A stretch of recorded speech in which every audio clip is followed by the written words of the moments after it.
আজি দেখোন নিতালে নিঃশব্দ শুক্লা সাহায্য পূজা এইফালে সন্ধ্যা পূজাৰ সময় হ'ল শুনা নাই মোৰ কন্যা দেৱযানী মাত কলৈ বাৰু গ'ল তাই আই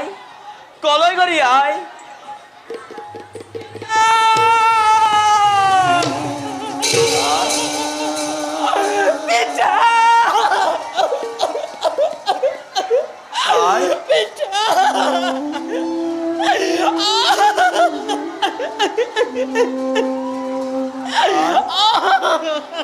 কি হল তোর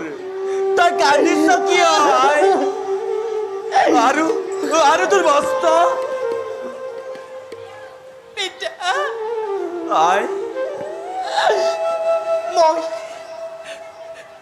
পিতা মই কম তুমি জানো সহ্য কৰিব পাৰিবা পিতা পাৰিমে আই কোৱা পিতা আই জানা পিতা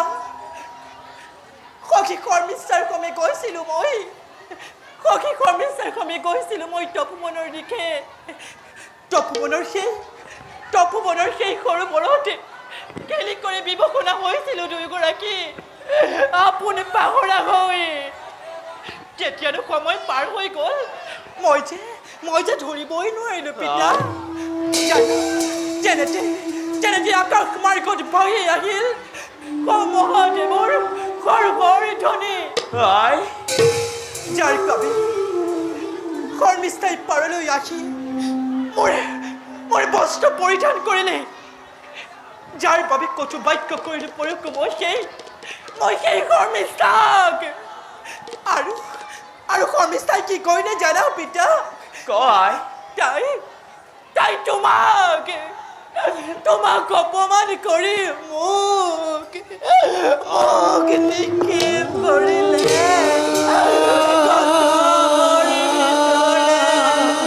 আৰু তোৰ সেই গত্তৰ পৰা কোনে উদ্ধাৰ কৰিলে আই পিতা জজাতি ৰাজনে পিতা মৃগয়াৰ বাবে আহিছিল তেওঁ এই স্থানলৈ আৰু কি জানা পিতা মই যে জজাতি ৰাজনক মই মোৰ স্বামী ৰূপে কৰিলো গ্ৰহণ পিতা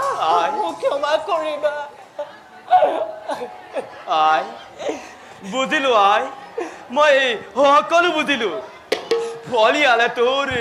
কচৰ অভিশাপ তেন্তে কয় য'ত শুক্ৰ তনয়াৰ প্ৰতি এনে অবিচাৰ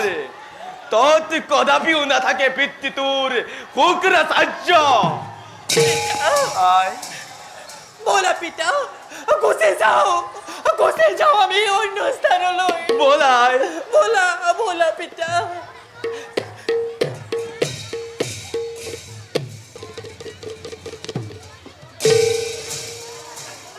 আই প্ৰভাতে এই প্ৰথম পোহৰতে পিতা গুচি যাওঁ দুয়ো এই ৰাজ্য এৰি পিতা আই বলা পিতা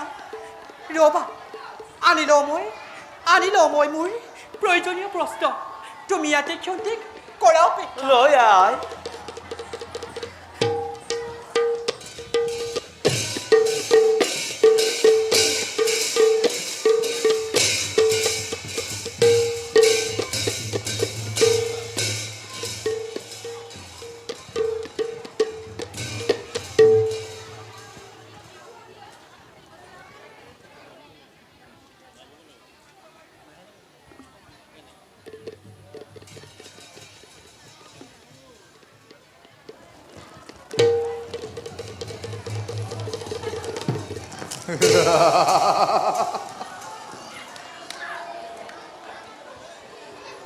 বৃথা চেষ্টা নকৰিবি দৈত্য দে যুদ্ধ দেৱৰাজৰ সমে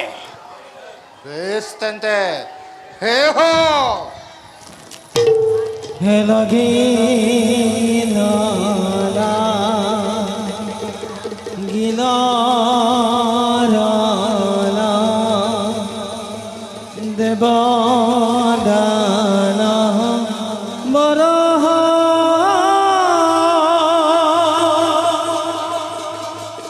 পদ ভরে বহুমতি কবে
সর্বনাশ কি হল ভাতৃ গুরু হুকা সাহ্যয় আমার রাজ্য এরি অন্য রাজ্য দিশে করেছে গমন গতিকে দাদা ভাতৃ দৈত্যরাজ উচিত চিন্তার করার বাবে অন্য এক কথা কৰিব লাগিব বলা ভাতৃ দেবেন্দ্ৰ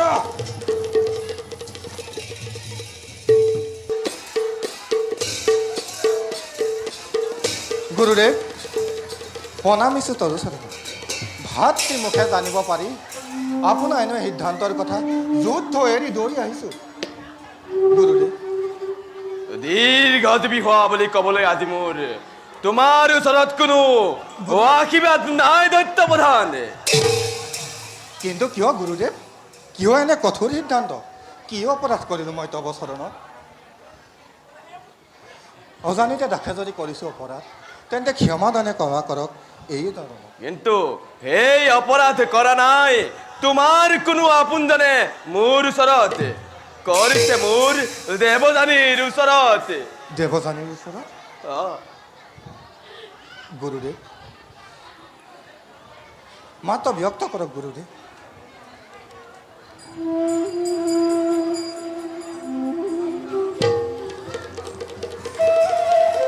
পিতা দৈত্যৰাজক কৰিবা ক্ষমা দৈত্যৰাজ মিছাতে আপুনি কিয় হৈছে প্ৰতিশ্ৰুতিবদ্ধ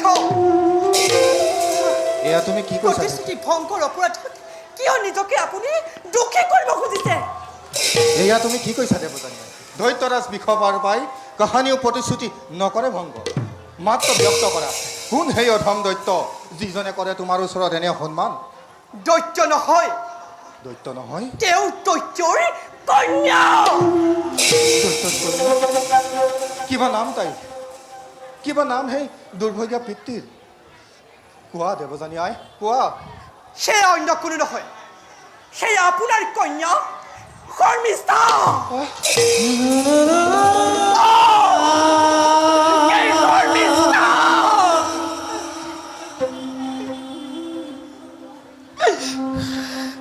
এয়া এয়া জানো সত্য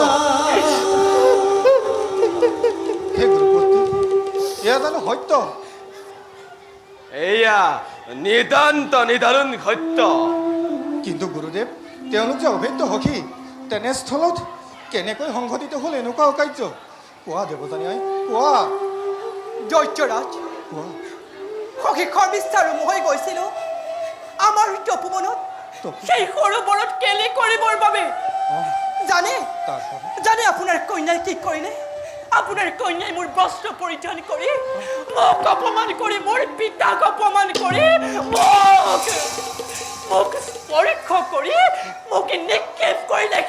সিহঁতৰ ভিতৰে বুজিছো মই কন্যা মোৰ শৰ্মিষ্ঠাই ঘোৰ অপৰাধ কৰিছে। অনাৰ্য সেই অপৰাধত ক্ষমাৰ অযোগ্য, কিন্তু মোৰ মুখলৈ চাই মাতৃহীনা কন্যাক মোক নকৰিবা গুৰু শাস্তি প্ৰদান। কেৱল ক্ষমা খুজিলে সেই অপৰাধৰ পৰা মুক্ত হ'ব নোৱাৰিব। আপুনি আপুনি প্ৰতিশ্ৰুতিবদ্ধ আমাৰ ওচৰত। সেইবাবে মই যি আদেশ কৰোঁ আপুনি সেয়া পালন কৰিব লাগিব। সেয়া মই ভালদৰে জানো, কিন্তু এবাৰ এই পিতৃ মুখলৈ চাই মাতৃহীনা কন্যাক মোৰ শত অপৰাধ কৰিবা ক্ষমা।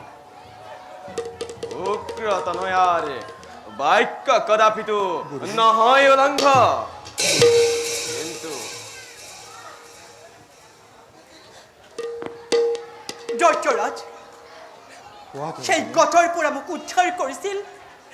সেই যদাতি ৰাজনে, যাৰ বাবে যদাতি ৰাজনক মই মোৰ স্বামী ৰূপে কৰিলো গ্ৰহণ।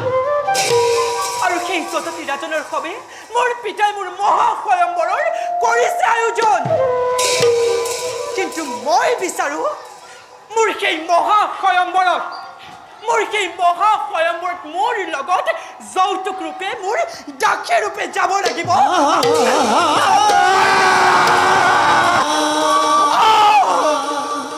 দাসী ৰূপে যাব লাগিব আপোনাৰ কন্যা শৰ্মিষ্ঠা।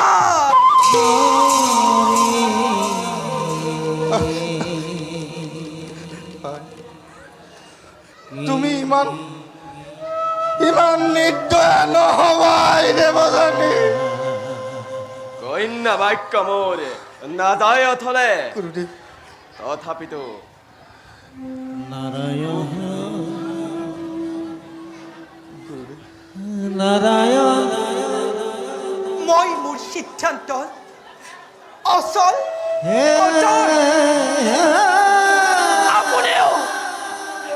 আপুনিও প্ৰতিশ্ৰুতিবদ্ধ আছে।